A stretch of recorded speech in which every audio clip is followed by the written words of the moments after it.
జై హో పత్రిజీ. కర్మణ్యేవాధికారస్తే అంటే కేవలం మనము కర్మలు చేయడం కోసమే అధికారం ఉంది అని అర్థం. ఇక్కడ ఏ కర్మలు చేస్తామో అది మనకు తెలిసి చేస్తామో తెలియక చేస్తామో చేస్తూనే ఉండాలి అంటారు. మరి ఎందుకంటే ఈ ప్రపంచంలో రకరకాల కర్మలు ఉన్నాయి. అందులో ధ్యానం చేయడం కూడా ఒక కర్మ.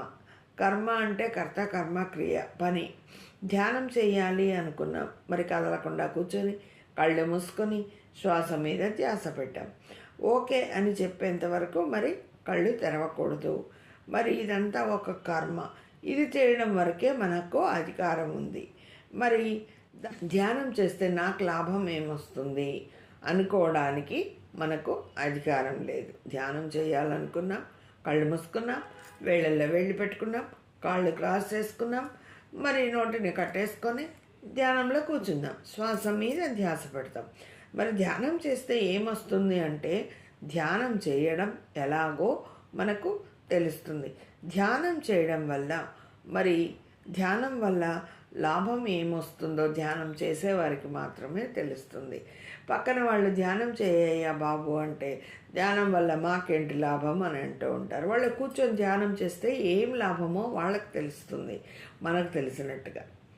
మరి ధ్యానం చేస్తే నాకేం లాభం వస్తుంది అని అడగడం అది ఒక మూర్ఖత్వం. అయితే అసలు ధ్యానం చేయకుండానే నాకేం లాభం వస్తుంది అని ఆలోచించడం ఇంకా ఇంకా మూర్ఖత్వం. అంటే ఏదన్నా ప్రతిఫలాపేక్ష ఆశించే ధ్యానం చేస్తామా? అలా కాదు కదా. అది ఫలం అడగకపోవడం విజ్ఞానం. ధ్యానం చెయ్యండి అయ్యా అని గురువు చెప్పారంటే ధ్యానం చేసుకుందాం. మరి శ్రీకృష్ణ భగవానుడు కర్మణ్యేవాధికారస్తే అని చెప్పారు కదా. మరి ధ్యానం అంటే ధ్యానం చేసుకుంటూ ఉండాలి. మా ఫలే సుఖదాచన, ఆ బలం ఎప్పటికీ అడగద్దు నాయన అనే చెప్పాడు శ్రీకృష్ణ భగవానుడు. Thank you.